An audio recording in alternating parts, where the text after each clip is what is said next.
काल के काल में समाये जो कोरोना काल था, उसको देख लीजिए। बिल्कुल यहाँ पर भैया मिठाई खिला रहे हैं, क्या बात है ये। नहीं जी बताए मस्ती भी थोड़ी बहुत चल रही है, सही पता खा रहे हैं बीच में। जी नए साल में लालच दी जा रही, बताइए आपको मिठाइयों के साथ। जी लीजिए, लाओ भाई, लाओ भैया, लाओ भैया, लीजिए सब, लाओ भैया। भैया इतनी बड़ी मिठाई नहीं। हाँ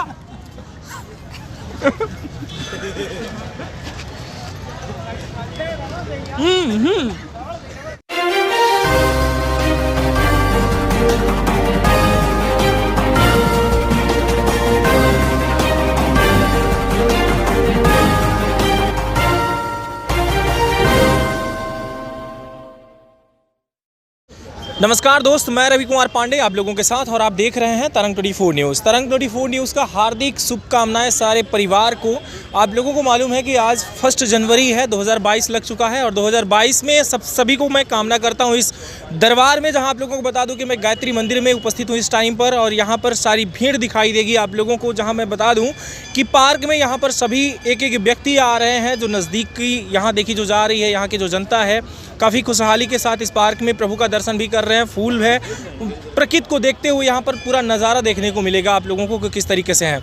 वहीं आप लोगों को मैं बताना चाहूँगा कि यहाँ पर हमारे साथ यहाँ पर पत्रकार मौजूद हैं, हमारे वरिष्ठ पत्रकार, और इस 2022 को लेकर के, क्योंकि आने वाले ये जो साल आ रहे हैं और पिछले 2 सालों में देखा गया जो वहाँ देखने को ये मिला कि काफ़ी भारत में लगातार कई तरीके के प्रकोप छाया रहा, कभी ब्लैक फंगस तो कभी कोरोना, ये सारी चीज़ें आती रहीं।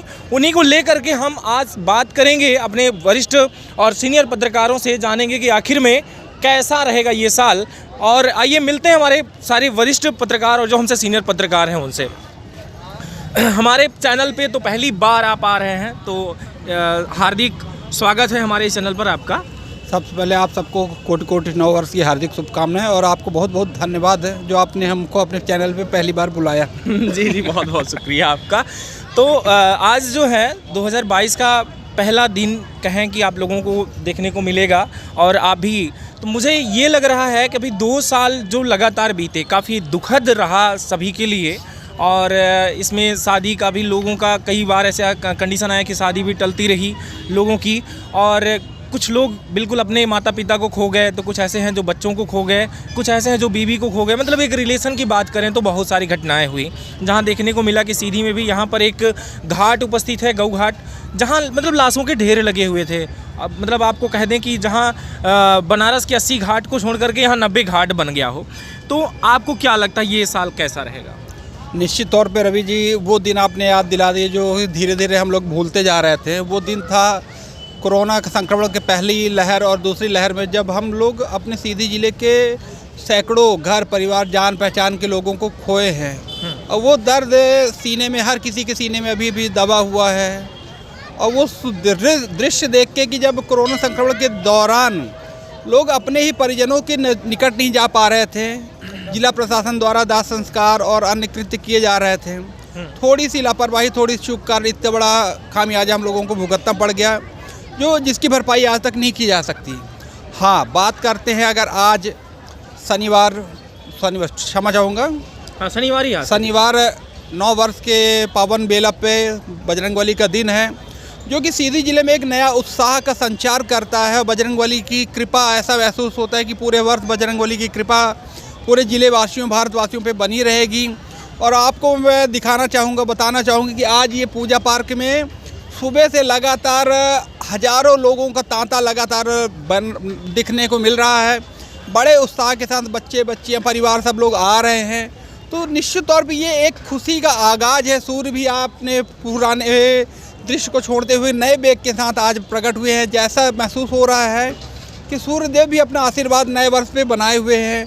बजरंगबली का दिन ही है और निश्चित तौर पे आने वाले समय पे शादी विवाह का समय भी चालू हो रहा है। तो पूरी तरह से मंगल कामनाओं के साथ ये नया वर्ष हम सबके जीवन में आए, सबके जीवन में खुशहाली आए, यही मेरी मनोकामना है प्रभु से। नहीं, अभी आपको क्या लगता है कि हमें कितना अभी सजग रहने की ज़रूरत है सीधी ज़िले में? जैसे कि आज काफ़ी भीड़ दिखाई दे रही है, तो वो एक तरफ तो शासन का गाइडलाइंस के अनुसार अगर देखा जाए तो शाम को 11 बजे से लेकर के शाम और सुबह के 5 बजे तक ही कर्फ्यू जारी किया गया। इस कर्फ्यू के बारे में आप क्या कहेंगे कि वो कर्फ्यू कहाँ तक जायज़ है, दिन में क्यों नहीं? देखिए, शासन की सोच है ये पूरी तरह से आधारहीन और काल्पनिक कहा जा सकता है कि रात को 11 सुबह 5 बजे तक नाइट कर्फ्यू को कोई औचित्य नहीं। उस दौरान कड़ाके की ठंड जब पड़ती है, हर कोई ऑलरेडी घरों में दुबका रहता है। हाँ ठीक है, सांकेतिक रूप से जिला प्रशासन ने एक शुरुआत की है, अच्छी चीज़ है। यही पहल अगर मास्क लगाने में अनिवार्यता, जैसे शासन ने कागजी घोड़ों में दौड़ाए हैं, मास्क लगाना अनिवार्य कर दिया, न लगाने पे 200 रुपये का जुर्माना प्रावधान निहित किया है। ये वास्तविकता के धरातल पे जिला प्रशासन को उतरना चाहिए और कुछ करना चाहिए बेहतर, जिससे हर कोई प्रेरित हो सके, स्वयं की प्रेरणा से लोग मास्क लगा सकें। बिल्कुल। अभी ये बताइए कि यहाँ पर जो देखने को मिल रहा है कि बच्चे भी जो है तो 3 तारीख से बच्चों का वैक्सीनेशन होगा, तो आपको क्या लगता है कि अभी तक ये बच्चों का वैक्सीनेशन क्यों नहीं किया गया? इतने दिनों से जब ये सारी चीज़ें थी, वही वैक्सीन अगर दी जा रही बच्चों को, तो पहले क्यों नहीं की गई, अब क्यों की जा रही है? ऐसा क्या कंडीशन आया कि अब करना पड़ रहा है, पहले क्यों नहीं किए हो? देखिए, बच्चे, हर घर के बच्चे जो प्राणों से प्यारे होते हैं, आपके बच्चे हो, हमारे समाज के किसी के बच्चे, उसमें आदमी रिस्क न लेके, जब हमारे वैज्ञानिक सभी लोग उसमें हरी झंडी दिखा दी कि हाँ इसमें कोई साइड इफ़ेक्ट नहीं है, बूस्टर डोज के साथ साथ जैसे बड़े लोगों को बूस्टर डोज की आवश्यकता, उसी ढंग से बच्चों को भी सुरक्षा कवच की आवश्यकता है। उसके बाद बड़े सोच विचारने के बाद जो उसमें पारित किए गए हैं, अनुसंधान किए गए, उसके बाद ये आदेश पारित हुआ, तो निश्चित तौर पे ये उचित है, सराहनीय है। बिल्कुल सही कह रहे हैं आप। अब एक सवाल मेरा और है आपसे कि अभी चल रहा था चुनाव का माहौल, चुनाव में सभी के पर्चे भी भरे गए, फिर लास्ट में अब ऐसा कंडीशन बन गई कि भाई पहले 27% आरक्षण को हटाना है, वहाँ पे जनरल करना है। अब ये देखा जा रहा है कि चुनाव ही रद्द हो गया। यहाँ पर जिनके पैसे लग गए हैं, मतलब नामांकन के सिवा और जो प्रचार प्रसार में, तो जिनका ये हानि हुआ, उस हानि को देखते हुए आप क्या कहेंगे? इसका भरपाई कौन करे, कैसे करे, बताइए। देखिए, पार्टी का मुद्दा है और पार्टी में पक्ष और विपक्ष दोनों इस विषय पे गहन अनुसंधान कर रहे हैं। आरोप प्रत्यारोप का दौर चल रहा है और ऐसा माना जा रहा है कि निश्चित तौर पे कुछ न कुछ सराहनीय पहल या अच्छा निर्णय आएगा जल्द ही।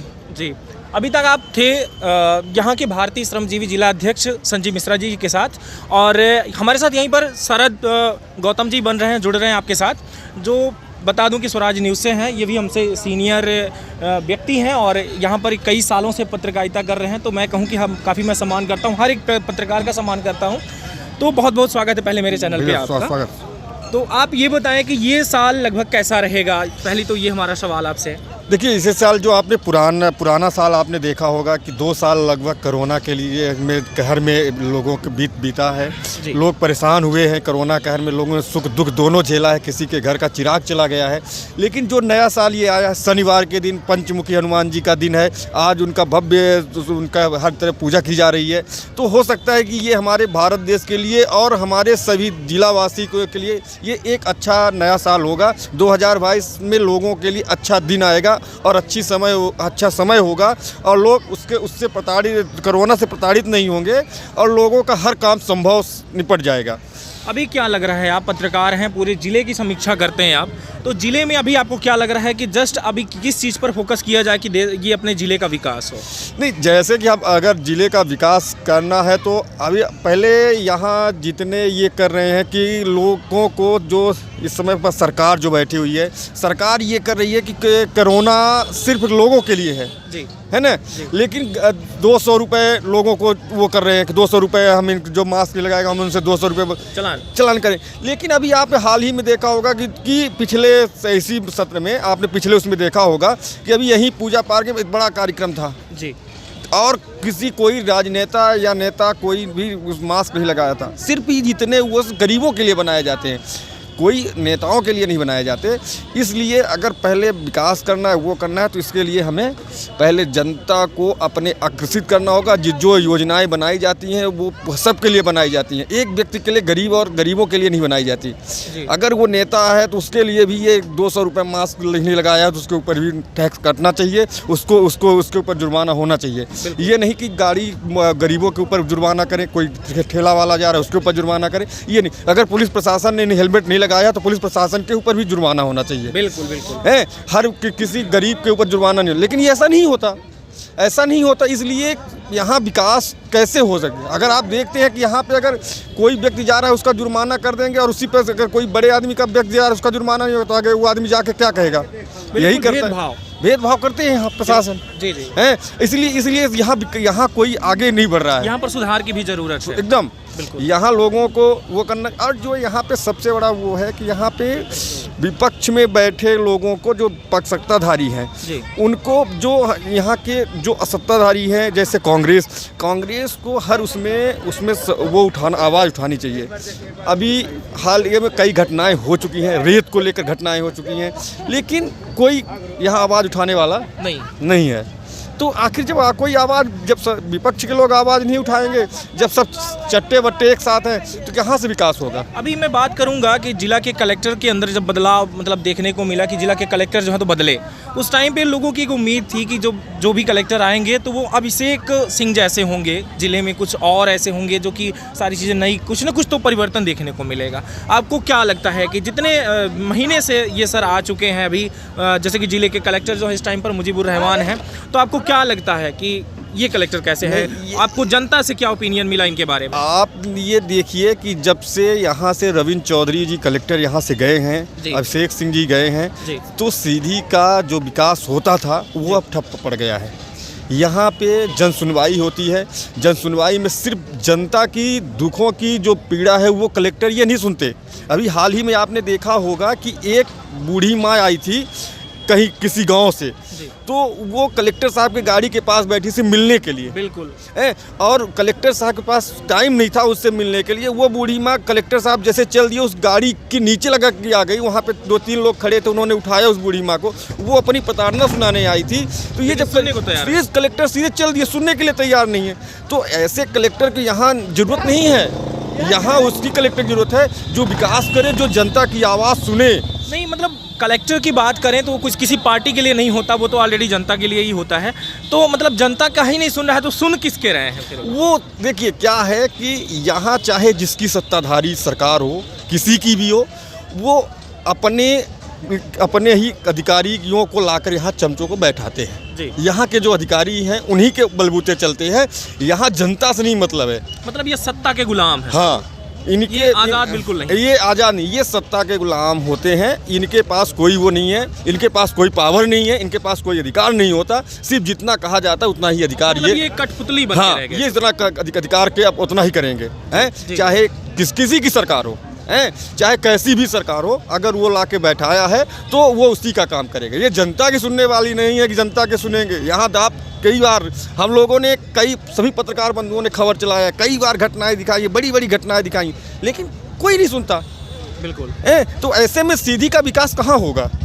बिल्कुल सही कह रहे हैं आप। और भी यहाँ पर एक व्यक्ति हैं जिनसे मैं जुड़ना चाहूँगा, लेकिन आपने जो कहा कि सत्ता के गुलाम यहाँ के अधिकारी कर्मचारी बिल्कुल कठपुतली बनकर बैठे हुए हैं कि बागडोर कहीं और है, यहाँ तो सिर्फ नाच रहे हैं उनके इशारों पर। सारी चीज़ें जो देखने को मिल रही है इनके कहने के अनुसार, इसकी मैं पुष्टि तो नहीं करता, लेकिन हाँ एक चीज़ है कि देखने को जो मैदान में मिल रहा है वो यही देखने को मिल रहा है। क्योंकि मैंने भी देखा कि एक वृद्ध एक माँ थी जो देखने को मिला कि एक और जो यहाँ का MP संदेश 24 न्यूज़ है, कनिष्क तिवारी जो चलाते हैं, हमसे सीनियर पत्रकार हैं, उनके द्वारा ये चैनल पर चलाया गया। ये खबर मैंने भी देखा कि एक कलेक्टर को इस तरीके से एक महिला के साथ, एक वृद्ध के साथ ऐसा बर्ताव बिल्कुल नहीं करना चाहिए। उनको वहाँ पे खड़ा होना चाहिए था, एक वृद्ध थी उसकी बातों को सुनना चाहिए था, चाहे आप कार्यवाही करते या नहीं करते। ये उसके इसके लिए भाई वो आपके पास क्या देने आई, क्या सुनाने आई है, क्या आपसे कहने आई है, वो उसको सुनने के लिए आप तैयार नहीं। आप लेके गाड़ी चल दिए, आखिर क्या किस लिए आप जन सुनवाई करते हो? मत करो जन सुनवाई। आप काहे को वहाँ दूर दूर जिले से बेचारे जनता आती है, गरीब जनता आती है, आदिवासी इलाके से जनता आती है, वो आपको अपना दुख सुनाने के लिए आती है। जब आप उसको नहीं सुनोगे, नहीं समझोगे, तो फिर काहे के लिए जन सुनवाई लगाते? काहे के बेचारे काहे प्रशासन के पास जाते, काहे किसी के पास? वो अपने में ही बेचारे वहीं पे अपना जो करना है जन सुनवाई वहीं कर ले। बिल्कुल। क्यों ऐसा करते हैं? सही कह रहे हैं, सही कह रहे हैं। बहुत बहुत शुक्रिया शरद जी आपका। यहाँ पर हम जुड़ेंगे राम बिहारी पांडे जी से, और वो कीर्ति क्रांति के पत्रकार हैं। बदल गया आपका? कीर्ति प्रभा, सॉरी, कीर्ति प्रभा के पत्रकार हैं और हमसे काफ़ी वरिष्ठ हैं, काफ़ी सीनियर हैं। इनसे भी हम मिलकर बात करेंगे। पहले तो हमारे चैनल पर आज का जो दिवस है कि आज का प्रथम दिन 1 जनवरी नया साल पर आपका हार्दिक स्वागत मेरे चैनल पे। बहुत बहुत धन्यवाद। आज आप ऑलरेडी यहाँ के पत्रकार हैं, आप पूरी सीधी को काफ़ी गहराई से जानते हैं, काफ़ी समीक्षा आप भी करते हैं इन सभी चीज़ों की। तो क्या लगता है आपको, जो 2 साल बीत चुके हैं, तो उसके अनुसार ये जो नया साल आया कितना बेटर होगा सीधी के लिए, नहीं पूरे भारत की बात कर रहे हैं? पिछले 2 वर्षों में जो सीधी जिला ही नहीं पूरे देश के लिए 2020 और 2021 जी ये वर्ष नहीं थे। मेरे लिहाज से तो ये काल बन के आए थे दोनों वर्ष। इस वर्ष उम्मीद की जाती है कि 2022 सीधी ज़िले के लिए, पूरे देश के लिए एक अच्छा वर्ष साबित होगा। जी जिस स्थिति में, जिस तेज़ी से कोरोना की तीसरी लहर बढ़ रही है जी और यहाँ की स्थितियों को देख लिया जाए, जी यहाँ की व्यवस्थाओं को देख लिया जाए, उस लिहाज से तो नहीं लगता कि यह वर्ष भी ठीक रहेगा। एक आदमी उम्मीद करके रखता है जी कि यह वर्ष ठीक रहेगा, क्योंकि व्यवस्थाएं, प्रशासन कुछ बना रहा है। जो स्वास्थ्य की व्यवस्थाएं हैं, स्वास्थ्य की व्यवस्थाएं तो बना रहा है, लेकिन जो सामाजिक दूरी बनाने की है और प्रशासनिक व्यवस्था बनाने की है, जिससे कोरोना को नियंत्रित किया जा सकता है, उसकी व्यवस्था कुछ कम हो रही है। इस पर प्रशासन को कुछ ध्यान देना चाहिए। जी रही आपके सवालों की बात कि देश और सीधी जिले के कैसा वर्ष होगा, आदमी अंदाज़ा लगाया जा सकता है, अनुमान ही कर सकता है जी कि ये सुखद वर्ष साबित हो। जी ये मेरी ईश्वर से कामना भी है कि ऐसी कोई घटना की पुनरावृत्ति ना हो जो 2020 और 21 में हुई और लोगों को घर के भीतर रहकर मरने के लिए मजबूर होना पड़ा। बहुत से लोग बाहर रह के भी मर गए।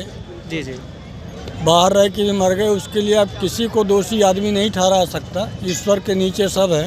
जी हाँ, व्यवस्थाएं कुछ लचर थीं, उसके संबंध में तो नेता और अधिकारी लोग खूब प्रयास कर चुके हैं और धरना प्रदर्शन भी कर चुके हैं। जी जी तो उसके लिए तो वो लोग जिम्मेवार हैं। हम लोग तो केवल अपनी बातें ही रख सकते हैं। अभी मैं आपको बता दिए। जी जी अभी मैं बात करूं सीधी के विकास की, तो पहले भी मैं आपको बताया कि सीधी को काफ़ी अच्छी तरीके से आप जानते हैं। यहाँ पर क्या लगता है अभी कि विकास के मतलब किस किस चीज़ों की कमी आ रही है जिनके चलते विकास सीधी का रुका हुआ है? यदि विकास में कमियों को लेके यदि आप बात करें, जी यदि कमियों को लेके बात करें तो अपन ये देखते हैं कि यहाँ नेताओं और अधिकारियों की कमियाँ तो ढेर सारी हैं। नेता तो स्थानीय होते हैं, लेकिन वो यहाँ की व्यवस्थाओं को लेके इंटरेस्टेड नहीं रहते। बिल्कुल। और अधिकारी तो यहाँ कमाने आते हैं। जी जी बिल्कुल सही कह रहे हैं आप। यहाँ कोई इसलिए नहीं आते कि वो कर देंगे, जी है ना। जी जी उनका तो रहता है कि आपके हकों पर हम कुठाराघात करके और मोटी मोटी कमाई करके चले जाएं। ये वही सीधी जिला है जहाँ मलेरिया जैसे मर्ज को दूर नहीं कर पाए और 300 लोग 1 महीने के भीतर कालविंत हो गए थे। लेकिन सरकार के द्वारा तो सिर्फ 89 दर्शाया गया कि 89 लोग ही कहीं ना कहीं काल के गाल में समाये, जो कोरोना काल था। उसको देख लीजिए। बिल्कुल, यहाँ पर भैया मिठाई खिला रहे हैं आज। क्या बात है ये जी बताएं मस्ती भी थोड़ी बहुत चल रही है सभी पत्रकारों के बीच में। जी जी नए साल में मतलब ये लालच दी जा रही है। बताइए, आपको मिठाइयों के साथ भी खिलवाड़ की जा रही है। वो दे रहे थे थोड़ा मीठा खा के। मैं बताना चाहूंगा कि आपको शुगर भी है, इसलिए इनको ललचाया जा रहा है और आप हमारे पिता तुल्य हैं और इसीलिए सिर्फ दिखाया जा रहा है, खिलाया नहीं जा रहा। उनका ये था कि लाओ मीठा खाओ और मीठा बोलो। जी जी जी जी लाओ भाई, लाओ भैया, लाओ भैया, लाओ भैया। इतनी बड़ी मिठाई नहीं। हाँ